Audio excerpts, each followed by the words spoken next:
Assalamualaikum warahmatullahi wabarakatuh. Kembali lagi bersama saya Tansri dalam pelajaran Bahasa Indonesia di kelas 7. Nah, kali ini kita akan membahas tentang struktur cerita fantasi. Kalau kemarin kita membicarakan tentang unsur cerita fantasi, kali ini kita akan membahas tentang struktur cerita fantasi.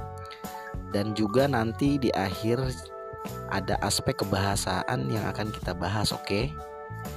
Ya, seperti yang selalu Bapak bilang, kalau teks itu pada umumnya selalu memiliki struktur. Jadi cerita fantasi pun juga memiliki struktur atau kerangkanya, oke? Yang pertama itu adalah orientasi. Apa orientasi itu? Orientasi adalah bagian awal cerita. Kita bisa menentukan kalau teks atau paragraf itu merupakan orientasi jika dia berisi pengenalan mengenai tokoh dan latar cerita.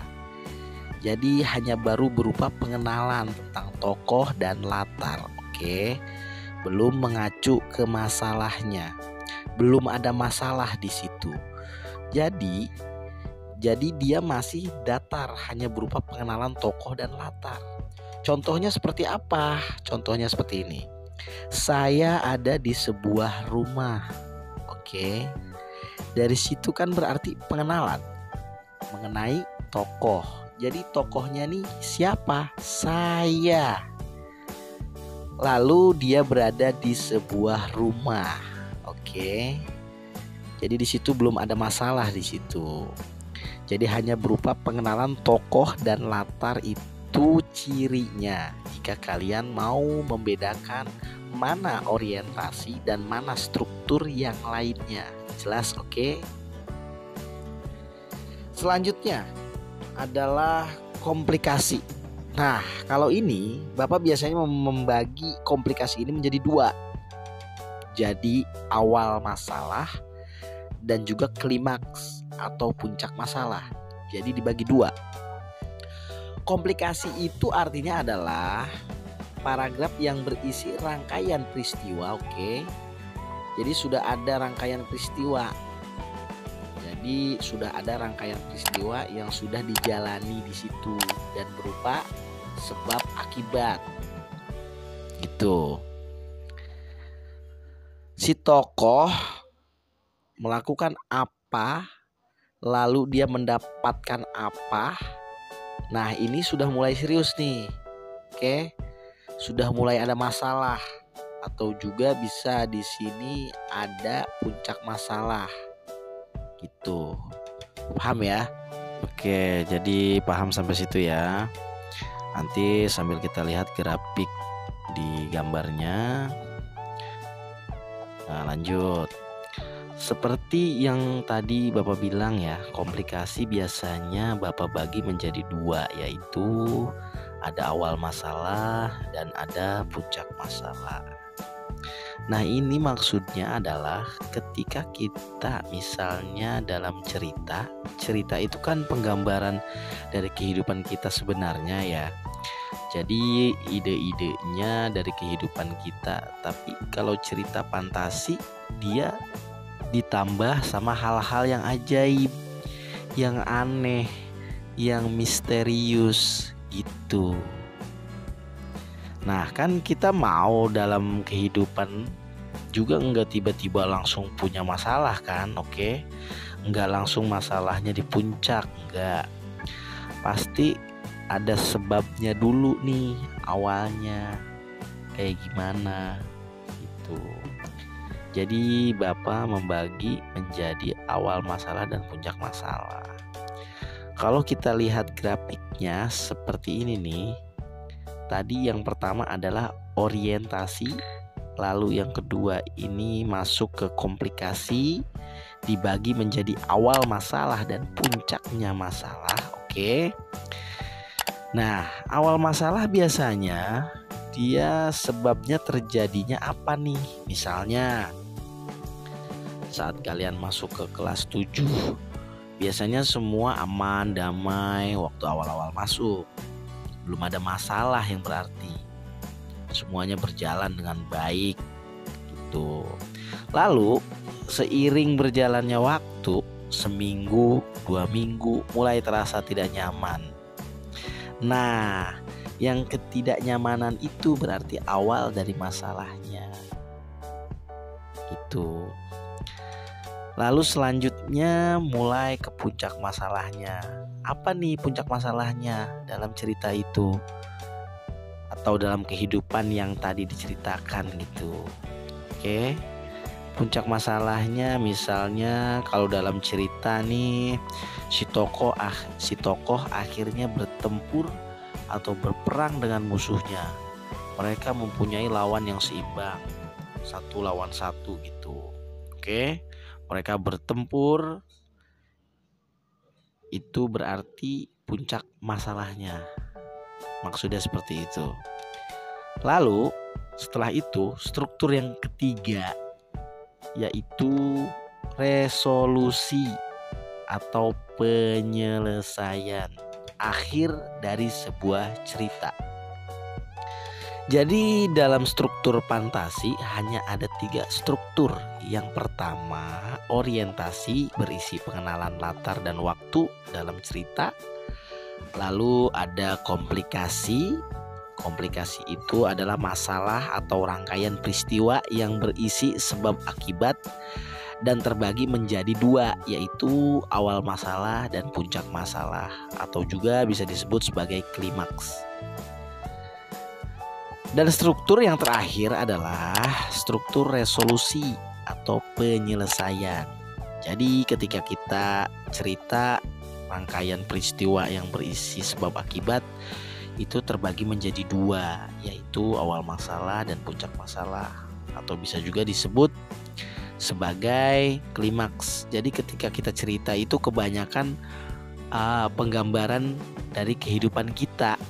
Jadi ketika kita sudah merasa di puncak masalah, ingat grafiknya. Kalau kita sudah di puncak, apakah ada lagi yang lebih tinggi dari puncak? Enggak ada kan? Berarti kan tinggal tunggu penyelesaian. Tinggal tunggu jalan keluar. Dengan cara apa menunggunya? Berikhtiar, berusaha, berdoa gitu. Nah, ini yang jadi strukturnya. Sampai di sini bisa dipahami ya. Ini jadi strukturnya sampai di sini tentang struktur cerita fantasi. Ya, semoga bisa dipahami. Selanjutnya, kita akan masuk ke dalam aspek kebahasaan teks cerita fantasi atau cerita imajinasi. Nah, dalam aspek kebahasaan ini tidak semua Bapak bahas ya. Hanya beberapa hal yang akan sering muncul. Yang pertama adalah penggunaan kata ganti orang. Jadi karena dia adalah sebuah cerita, kita akan sering sekali menggunakan kata ganti untuk menyebut nama tokohnya atau nama pendampingnya gitu ya. Contohnya ketika kita menyebutkan kata ganti orang pertama, orang kedua, orang ketiga. Ini adalah bentuk tunggalnya.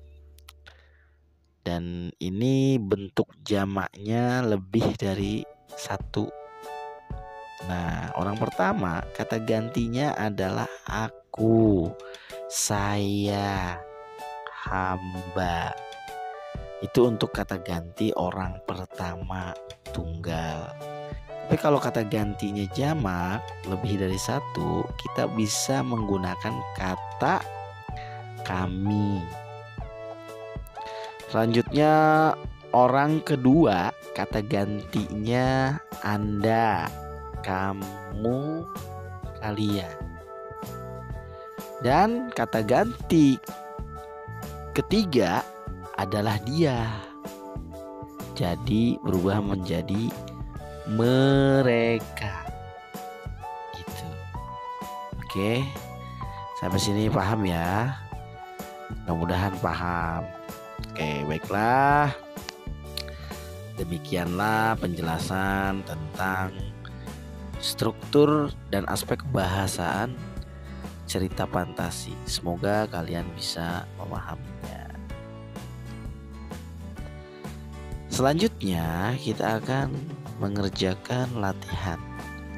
Sebelumnya Bapak akan memberikan contoh mengerjakan latihan menentukan struktur, menelaah struktur dan menelaah kebahasaan dalam cerita fantasi. Baiklah, kita akan segera mulai latihan. Ini kalian harus membaca teks ceritanya terlebih dahulu ya. Baca dan pahami cerita Berlian 3 warna.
Setelah itu kalian menentukan strukturnya terlebih dahulu.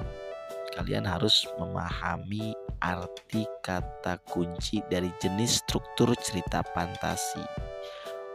Orientasi itu apa, awal masalah dan puncak masalah dalam komplikasi itu apa, dan resolusi itu apa. Nah, kalau kalian sudah tahu, kalian bisa langsung menyamakan atau menentukan paragraf dalam cerita dengan struktur yang sudah ada.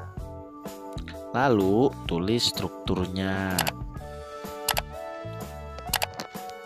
Oke. Orientasi itu kan adalah awalan cerita, pengenalan tentang tokoh atau latar. Disamakan nih dengan paragrafnya, mana yang termasuk awal dari cerita itu. Begitu juga komplikasinya dan resolusinya. Lalu tuliskan seperti contoh ini. Lihat contohnya. Tuliskan strukturnya dan nomor paragrafnya serta bukti kalimatnya. Bukti kalimatnya hanya tulis sepenggal kalimat saja. Jadi tidak usah seluruh paragraf ditulis. Tulis sepenggal saja yang membuktikan kalau dia adalah struktur orientasi, komplikasi dan resolusi. Ingat, komplikasi Bapak bagi menjadi 2 ya. Awal masalah dan puncak masalah atau klimaks. Lalu kalian telaah aspek kebahasaannya yang terdapat di dalamnya. Jika ada, tulis ada, dan tulis juga bukti kata atau kalimatnya seperti contoh. Semoga kalian dapat memahaminya.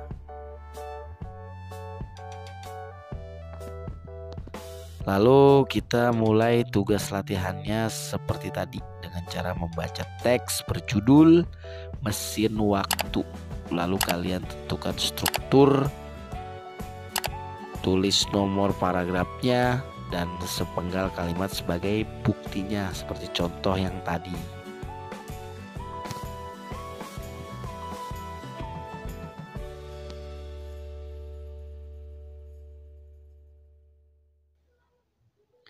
Jika kalian sudah membaca cerita fantasi berjudul Mesin Waktu, kalian bisa langsung mengerjakan seperti ini. Nama strukturnya apa, lalu nomor paragrafnya berapa, lalu tuliskan bukti kalimat atau sepenggalnya saja. Jadi nggak usah terlalu banyak tuh. Lalu kalian telaah aspek kebahasaannya seperti contoh.